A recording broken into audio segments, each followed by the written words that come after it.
Hello and welcome to Business Reporter's The Future of Supply Chain campaign. I'm Ashley Blake.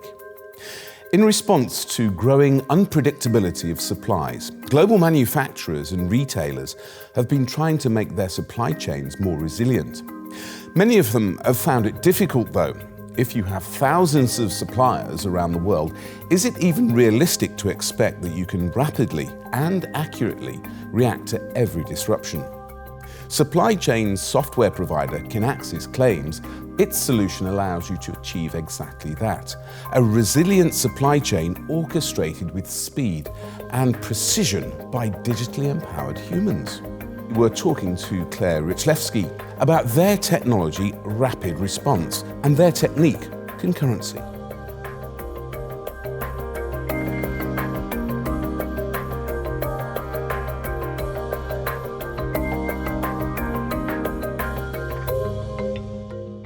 Claire, the need for supply chain resilience has been obvious for many years, yet companies still haven't achieved it. Why is that, do you think?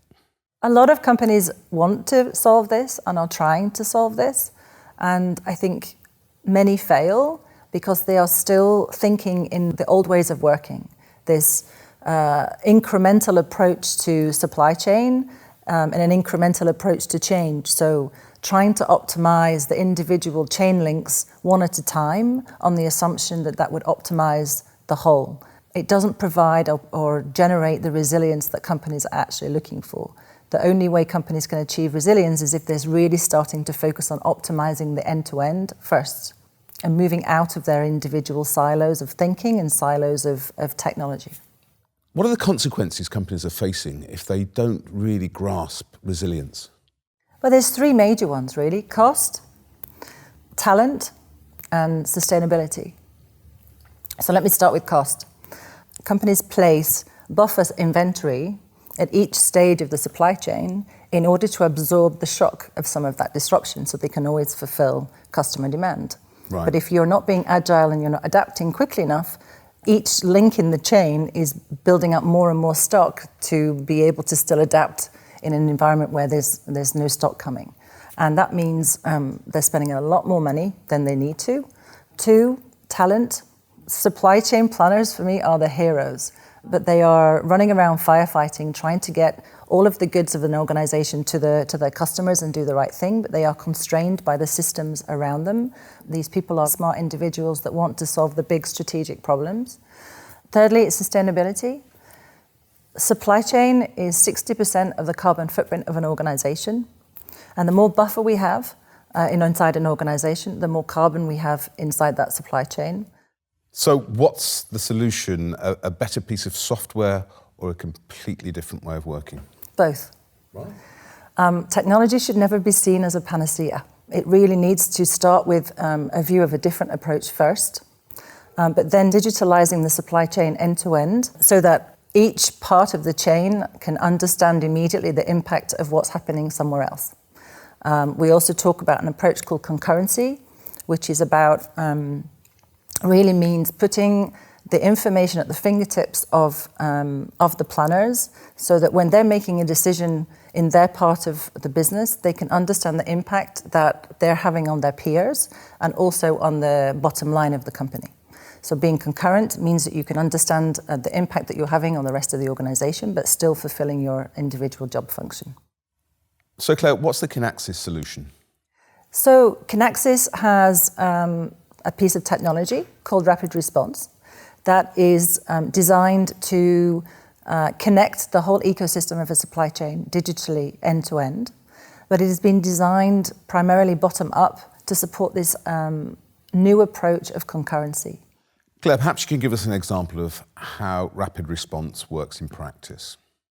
Okay, so maybe I give you an example of what happens when someone doesn't have Rapid Response. So if I'm a supply chain leader and I'm coming in to start my day, I sit down and have to spend a good amount of my time in the morning to determine what problems that happened yesterday we can possibly fix today. I then have to go and speak to all the commercial leaders across the organization to explain what's happening and which goods we can't get to their customers in the time that we promised. If it takes you 12 hours to come up with an answer, by the time you have that answer, The situation we were trying to solve for is already moved on. The world has moved on. If I'm now a supply chain leader that has rapid response, when I walk into the office in the morning, I already know what happened yesterday, and my team have arrived with all the different options that they've simulated. So do I move goods from, I don't know, Georgia to New York in order to get the goods to the customer in time, or do we use another option?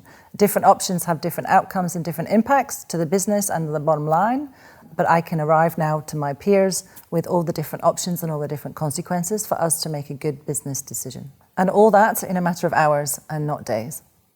So how does rapid response compare to other digital solutions? So the other solutions out there in the market are really designed to optimize the old ways of working. So this idea of optimizing the individual chain links at a time to achieve the 100% accuracy. And 100% accuracy takes time.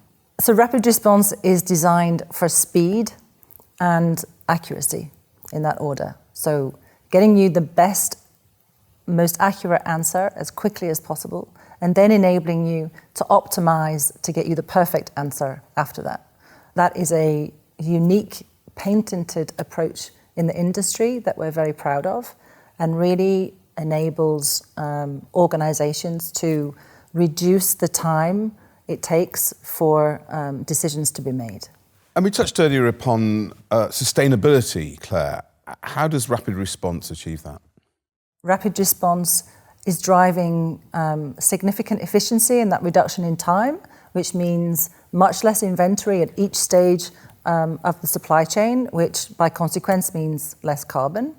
It also means, as we're being able to simulate things much faster, we're not just simulating and comparing those options based on what's the most cost effective by margin or by revenue generation. We can also now compare it against the most carbon efficient choice, and being able to balance those decision-making criteria is enabling organizations to not just reduce their carbon footprint today, but to continue to reduce their carbon footprint over time.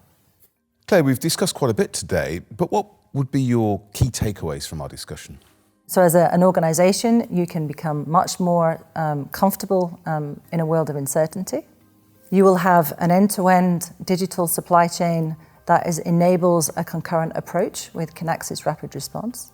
And that puts the power of decision-making back into the hands of your planners with human-centered AI. So your planners are much more engaged and focused on strategic high-value work for your organization, driving the outcomes that you need to become more resilient.